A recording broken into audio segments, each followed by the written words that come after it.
Hello बच्चों, I hope कि आप लोग बहुत अच्छे होंगे और बहुत अच्छे से अपनी प्रिपरेशंस कर रहे होंगे बोर्ड एग्जामिनेशन के लिए।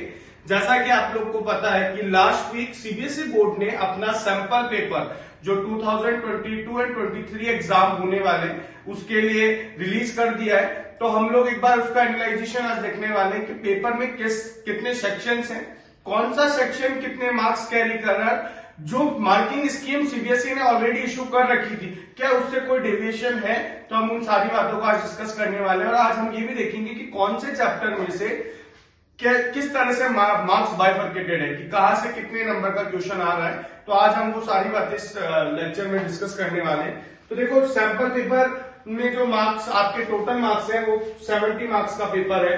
3 घंटे का टाइम आप लोग को मिलेगा, जो कि मुझे लगता है कि 70 मार्क्स के अकॉर्डिंग और for the chemistry more than sufficient time आप लोगों के पास में है।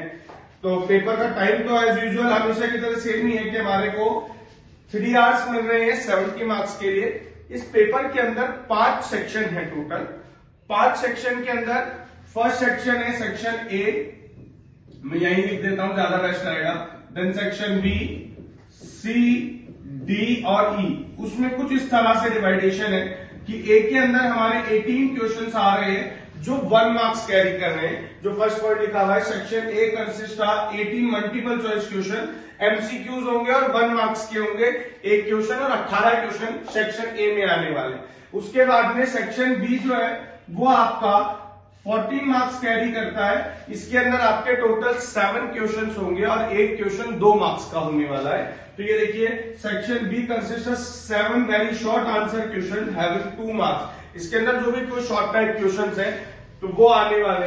उसके बाद में सेक्शन सी जो है वो आपके अंदर 5 शॉर्ट आंसर क्वेश्चन आने वाले हैं उसके अंदर, और एक क्वेश्चन 3 मार्क्स कैरी करेगा। इसका मतलब जो आपका सेक्शन सी है वो आपका 15 मार्क्स कैरी करने वाला है। 1 क्वेश्चन 3 मार्क्स एंड 5 क्वेश्चन यहां से आने वाले हैं सी से। ये बात मैंने आगे लिख दिया, एक्सप्लेन कर दिया है सेक्शन वाइज, तो हम लोग वहां पर देख लेंगे। 3 into 5 फिर भी एक बार के लिए मैं वापस लिख देता हूं।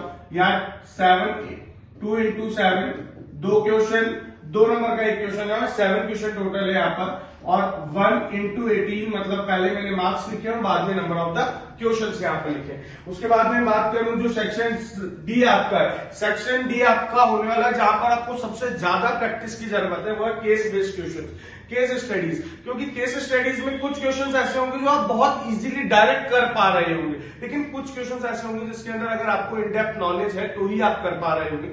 जो सैंपल पेपर देख करके मैंने एनालाइज किया है वो ऐसा है, हमेशा पेपर का पैटर्न ऐसा हुआ करता था कि पहले क्वेश्चन इजी होते थे फिर मॉडरेट की तरफ जाते थे, लेकिन इस बार शुरुआती सैंपल पेपर में मॉडरेट से हुई है और वो हार्ड की तरफ जा रहा है। उसका एक रीजन ये भी हो सकता है, इस बार चैप्टर्स लिमिटेड है। पहले बच्चों को 15 चैप्टर्स रन करने होते थे, इस बार 10 चैप्टर्स है। तो सीबीएसई आपसे होप कर रहा है कि आप उन 10 चैप्टर्स को इन डेप्थ पढ़ें, अच्छे से स्टडी करें, इनसाइड उसकी एक एक छोटी से छोटी बारीकी भी वो आपसे होप कर रहा है। तो क्वेश्चन का सैंपल पेपर देख करके हम यही एनालाइजेशन कर सकते हैं। बाकी हम लोग आपको डिस्कस करने वाले आगे की वीडियोस के अंदर कि कौन कौन से चैप्टर से क्या क्या केस बेस्ड स्टडीज आ सकती हैं, वो मैं आपके साथ डिस्कस करूंगा मेरी आने वाली वीडियोस के अंदर। उसके बाद में मैं बात कर लेता हूँ सेक्शन ई की। तो सेक्शन ई के अंदर 3 लॉन्ग क्वेश्चन आने वाले हैं, जो कि एक क्वेश्चन 5 नंबर का होगा, मतलब 15 नंबर का आपका सेक्शन ई होने वाला है। तो हम लोग पहले देख लेंगे कि कौन से चैप्टर्स हैं जिनमें से बड़े क्वेश्चन आ रहे हैं और कौन से चैप्टर ऐसे हैं जिनमें से छोटे क्वेश्चन आ रहे हैं। इसका मतलब छोटे क्वेश्चन आ रहे हैं उसमें आपको बड़ी समरीज को पढ़ने की जरूरत नहीं है, वहां पे आप लोगों को उनकी पॉइंट्स पढ़ने छोटे छोटे कि कहां से एमसीक्यूज बन सकते हैं, कहां से शॉर्ट आंसर बन सकते हैं, और जिनसे बड़ा क्वेश्चन आ रहा है उसको हम लोग को उस तरह से प्रिपेयर करना है। इसलिए हम लोग पेपर एनालाइजेशन करना बहुत ज्यादा इंपॉर्टेंट होता है। तो मैं नेक्स्ट स्लाइड की ओर जाता हूं। तो देखिए, मैंने ये कुछ चार्ट बनाया जिसका स्क्रीनशॉट लेने का टाइम मैं आप लोग को दे दूंगा।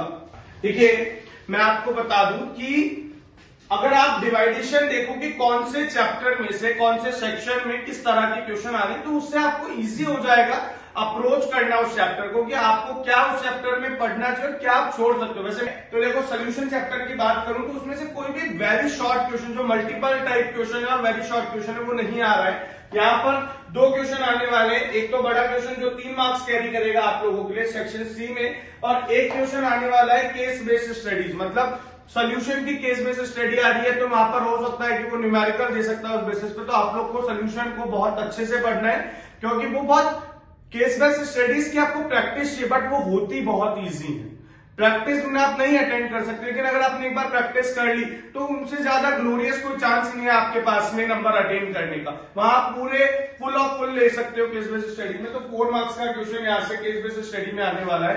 उसके बाद में बात करूं इलेक्ट्रोकेमिस्ट्री में, तो एक छोटा क्वेश्चन आ रहा है, एक वेरी शॉर्ट क्वेश्चन आ रहा है। उसके बाद में 3 नंबर में से इसमें कोई भी क्वेश्चन नहीं आ रहा है, 4 नंबर में से कोई भी क्वेश्चन नहीं है, और एक क्वेश्चन बड़ा 5 मार्क्स जो कैरी करेगा वो इलेक्ट्रोकेमिस्ट्री से आने वाला है। मतलब टोटल 8 नंबर की आपकी इलेक्ट्रोकेमिस्ट्री होने वाली है। उसके बाद बात करें केमिकल काइनेटिक्स, तो केमिकल काइनेटिक्स में से 3 मल्टीपल चॉइस क्वेश्चन एमसीक्यूज आने वाले हैं।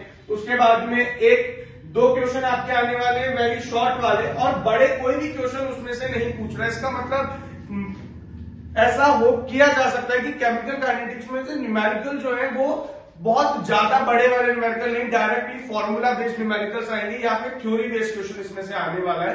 तो हम लोग को केमिकल काइनेटिक्स में उस चीज पर ज्यादा फोकस करना है। जैसे जैसे मैं प्रैक्टिस कराऊंगा पेपर की, तो मैं उसी पेपर पैटर्न को ध्यान रखते हुए डिस्कस करूंगा चीजों को। उसके बाद में अब मैं बात करूं डी एंड एफ ब्लॉक की, तो डी एंड एफ ब्लॉक में आप लोगों के वेरी शॉर्ट क्वेश्चन एमसीक्यूज आने वाले हैं 2।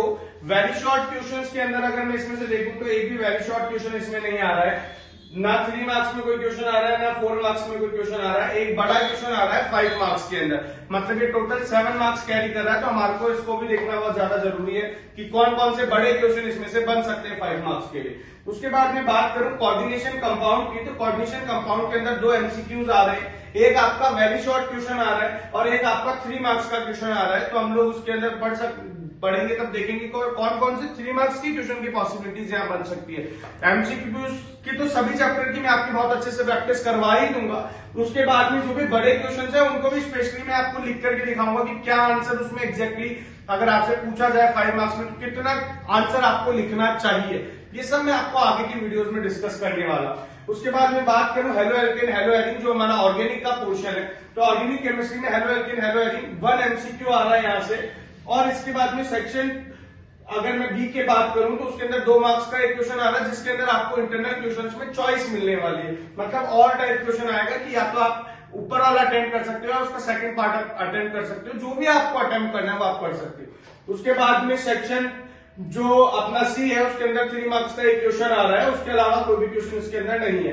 अल्कोहल, फिनॉल एंड ईथर की मैं बात करूं तो यहाँ पर 3 छोटे एमसीक्यूज आ रहे हैं। इसका मतलब हमारे चैप्टर को पूरी रीडिंग करनी पड़ेगी, 3 मार्क्स को एमसीक्यू में कवर करने वाला है। उसके बाद में एक शॉर्ट आंसर क्वेश्चन आ रहा है। उसके बाद के अंदर यहाँ पर अल्कोहल, फिनॉल एंड ईथर के अंदर एक हमारे पास में 3 मार्क्स का क्वेश्चन है, 2 मार्क्स का, टोटल 5 मार्क्स ये कैरी कर रहा है। उसके बाद में मैं बात करूं aldehyde, ketone and carboxylic acid, ये बहुत ज्यादा इंपॉर्टेंट चैप्टर है इस बार, बिकॉज ये 10 मार्क्स कैरी कर रहा है। और अब कई बच्चे सोचना चालू करेंगे कि नहीं हमारे को मार्किंग स्कीम के अंदर तो एल्डिहाइड कीटोन का चैप्टर का वेटेज 10 मार्क्स नहीं दे रखा। देखिए ऐसा होता है, अल्कोहल, फिनॉल, ईथर या aldehyde ketone, hello alkane, halo Erin, बहुत सारी ऐसी रिएक्शंस हैं जो उन तीनों चैप्टर में कॉमन है। तो हम ये नहीं बोल सकते कि वो क्वेश्चन एल्डिहाइड कीटोन से आए या हेलो एल्केन, हेलो एरिन से आए। मैंने मेरे अकॉर्डिंग वहां पर एल्डिहाइड कीटोन के बेसिस पे जज करके उसको एल्डिहाइड कीटोन की कैटेगरी में रख दिया क्योंकि क्वेश्चन एल्डिहाइड कीटोन में। लेकिन बहुत सारी, जैसा आप लोगों ने पढ़ा है कि बहुत सारी रिएक्शन है जो इन तीनों चैप्टर में कॉमन है, तो हम लोग को इसके लिए पजल नहीं होना। मतलब बात यह कि ऑर्गेनिक के तीनों चैप्टर्स बहुत अच्छा मार्क्स कैरी कर रहे हैं। देखिए जैसे hello alkane, halo Erin 6 marks का आ रहा है आपका, अल्कोहल, फिनॉल 5 मार्क्स का आ रहा है और एल्डिहाइड कीटोन 10 मार्क्स का आ रहा है। तो अगर मैं बात करूं तो अकेला ये 3 चैप्टर हैं जो आप किस बच्चे को पास करवा सकते हैं। तो हमें बहुत ज्यादा फोकस करना है कि हमारी परसेंटेज को बहुत डाउन कर सकते हैं कि ऑर्गेनिक का हमें मतलब मोर स्पेशली आपको फोकस देने की जरूरत है एल्डिहाइड, कीटोन, कार्बोक्सिलिक वाले चैप्टर पर। वो तभी पॉसिबल है जब आपको पीछे के 2 चैप्टर अच्छे से आते हैं। तो हम लोग सबको कोऑर्डिनेट करते हुए चलेंगे। उसके बाद में बात करूं अमाइंस की, तो अमाइंस भी 6 मार्क्स का आपके आने वाला है। और एक लास्ट जो सबसे छोटा चैप्टर है और सबसे सिंपल है, बायोमॉलिक्यूल्स, जो कि बायो वाले बच्चों के लिए तो शायद मतलब 1 रीडिंग का काम है, और मैथ्स वाले जो बच्चे उनको थोड़ी सी प्रॉब्लम इसके अंदर आ सकती है बिकॉज यहाँ पे रटने का काम होता है। लेकिन अगर आप पढ़ोगे तो ये आपकी बहुत ज्यादा परसेंटेज एनहांस करने में हेल्प करेगा केमिस्ट्री मार्क्स के अंदर, क्योंकि 7 मार्क्स कैरी कर रहा है और चैप्टर बहुत छोटा और बहुत ईजी है। तो देखिए इसके अंदर 1 मार्क्स का क्वेश्चन आ रहा है, इसके अंदर 2 मार्क्स का एक क्वेश्चन आ रहा है और एक केस बेस्ड स्टडी आ रही है इसके अंदर से। मतलब केस बेस्ड स्टडी है तो आपको इसकी बुक की 2 से 3 बार रीडिंग करोगे तो आप लोग वहां पर अटेंड कर पाओगे जो भी केस बेस्ड स्टडी क्वेश्चन इसके अंदर होने वाले हैं।